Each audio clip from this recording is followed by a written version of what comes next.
Hello मेरे प्यारे दोस्तों, आप सभी को मेरे यूट्यूब चैनल कहानी का खजाना में स्वागत करती हूँ।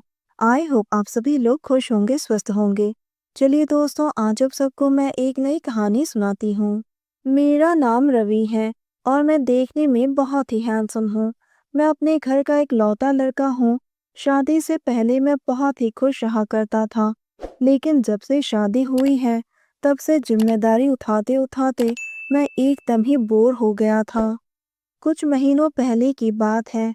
मेरा एक मोबाइल स्टोर है और मेरे स्टोर के थोड़ी दूर में ही मेरी पत्नी की ब्यूटी पार्लर है।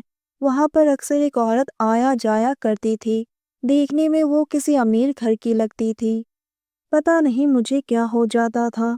जब भी वो आती थी तो मैं सारे काम छोड़कर बस उसे ही ताड़ता रहता था। मन तो करता था कि बस उनसे जाकर दोस्ती कर लूं, लेकिन हिम्मत नहीं कर पा रहा था। वो तो किसी हुस्न की मल्लिका की तरह लगती थी। एक दिन मैंने अपनी पत्नी से पूछ लिया, आजकल तुम्हारा ब्यूटी पार्लर कैसा चल रहा है? तो बातों ही बातों में मेरी पत्नी ने कहा कि पार्लर में एक नई कस्टमर आई है। उसका नाम मीरा है और वो हमारे घर के पीछे वाली गली में ही रहती है। वो बहुत ही अमीर घर की औरत है। उसके पति बाहर काम करते हैं और साल में एक हफ्ते के लिए ही घर आते हैं। मीरा कोई 27 साल की होगी। एक दिन उसने मेरी पत्नी से कहा कि उसकी मोबाइल खराब हो गई है। जो सामने मोबाइल की दुकान है, वो क्या सब मोबाइल ठीक कर देते हैं? मेरी पत्नी ने कहा, वो तो मेरे पति का ही दुकान है, तुम वहां पर जाकर अपना मोबाइल ठीक कर सकती हो। फिर उसने मीरा को मेरे पास भेज दिया। जिसे मैं सपनों में देखा करता था, आज वो मेरी दुकान पर आई हुई थी। जब वो मेरी दुकान में आई तो मैं निहायत ही शरीफ बनकर उनसे पूछा, मैडम जी, मैं आपके लिए क्या कर सकता हूँ? उसने मुस्कुराते हुए कहा, जीजा जी, वो दीदी ने भेजा है। मैंने कहा, मतलब? उसने कहा, वो आपकी पत्नी ने भेजा है। मैंने उसे बैठने के लिए कुर्सी दिया। मीरा ने पूछा, जीजा जी, क्या आप हर तरह के मोबाइल ठीक कर सकती हैं? मैंने कहा, आप अपना मोबाइल मुझे दे दीजिए, मैं उसे ठीक कर दूंगा। मीरा ने कहा, मोबाइल तो अभी घर में ही है और मैं आपके घर के पास में ही रहती हूँ। क्या आप घर आकर एक बार मेरे मोबाइल को चेक कर सकती हैं? दोस्तों, चैनल पर नए आए हैं तो इस वीडियो को लाइक, शेयर और सब्सक्राइब जरूर करें। मैंने कहा, ठीक है, लेकिन मैं दिन में थोड़ा बिजी रहता हूँ, रात के वक्त ही कर पाऊंगा।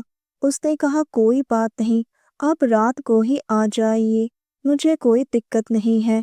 उसके बाद वो चली गई।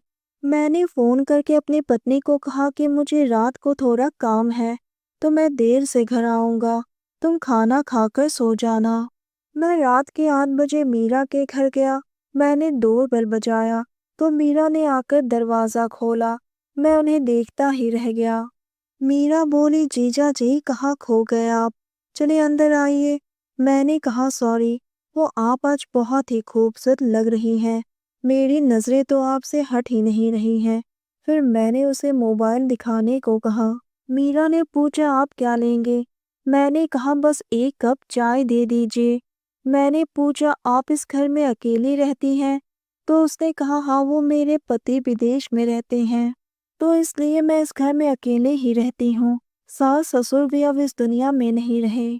मैंने पूछा, मीरा, आपको कभी खालीपन सा महसूस नहीं होता है? उसने कहा, होता तो है, पर अब कर क्या सकती हूँ, इस शहर में मेरा कोई दोस्त भी तो नहीं है। मैंने बड़े प्यार से कहा, मैं हूं ना आपका दोस्त। वो मेरी बात सुनकर मुस्कुराने लगी। लो, मेरा मोबाइल ठीक हो गया।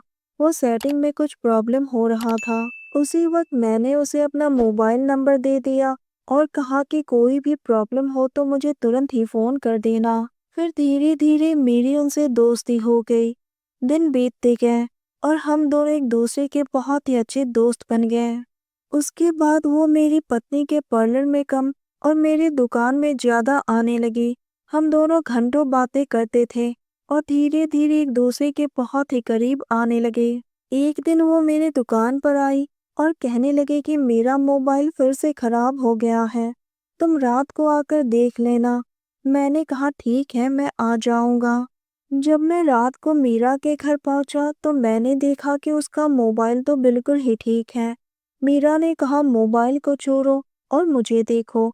उसने धीरे से अपनी साड़ी के पल्लू को हटा दिया।